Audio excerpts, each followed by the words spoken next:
عليكم ورحمة الله وبركاته. معكم النشرة الإخبارية لحزب التحالف الوطني المصري.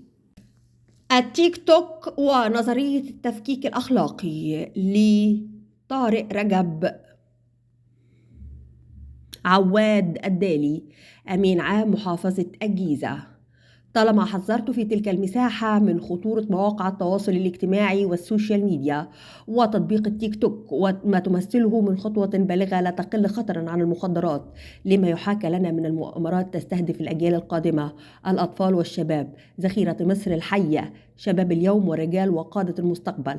فحروب الجيل الرابع تسعى بكل قوة للسيطرة على عقول الشباب وتغيير بوصلتهم في المستقبل القريب والبعيد والعبث بمقدرات الشعوب. نظرية التفكيك الأخلاقي التي تم تنفيذها بمنتهى الدقة والحرفية على تطبيق التيك توك من خلال اللايفات التي تستخدم فيها أحكام غاية في التدني الأخلاقي والمهانة، بداية من الوقوف تحت الدش ودهان الوجه باللبن والبيض ومعجون الأسنان وغيرها من أحكام الرقص والتعري، وكله علشان الهدايا وكبسوا كبسوا.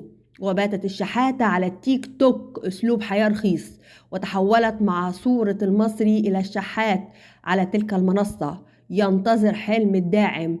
بل والأدهى والأمر في نظرية التفكيك الأخلاقي هو جلب واستقطاب بعض الشخصيات العامة والفنانين وتلميعهم على التطبيق من خلال ما تسمى بالمسابقات وتكريمه من خلال أكثر من هيئة ومكان في مصر والعالم. تعتبر الثوابت والقدوة في نظرية التفكيك الأخلاقي تسير بخطى ثابتة، فحينما نرى الجاهل والبلطجي والراقصة ومن تطلق على نفسها فنانة باتوا بين عشية وضحاها نجوما على السوشيال ميديا يحققون الملايين، بأي عقل أستطيع إقناع ابني أنه بالعلم والعمل تحيا والأمم، وأن الدراسة والتعليم هما السبيل لرفعة شأن وبناء المجتمع، ويرى تلك النماذج تحقق ملايين الأخضر واليورو ويعيشون في فيلات فارهة ولديهم سيارات بالملايين، ويكسبون من التيك توك آيفون من الذهب الخالصة وهدايا وملايين في دقائق معدودة بدون أي تعب أو مجهود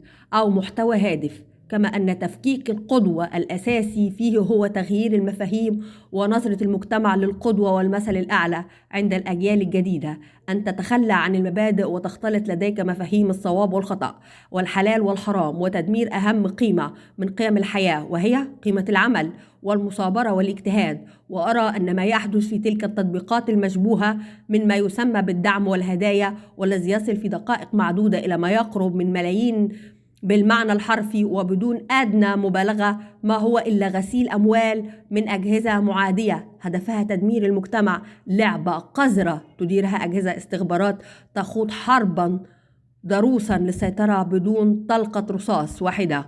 وهم لا يريدون أن يولد لدينا زويل ومشرفة ونجيب محفوظ ومجدي يعقوب، ولا يريدون أن يكون لدينا المنسي والرفاعي، ولا يريدون أم كلثوم وعبد الحليم. يريدون مجتمعا بيكا وشاكوش والألماني وعبد موتة، يريدون أشباه الرجال وأنصاف الفنانين، ما يسابقون الزمن يدفعون الغالي والنفيس لتدمير شباب ومستقبل الأمة.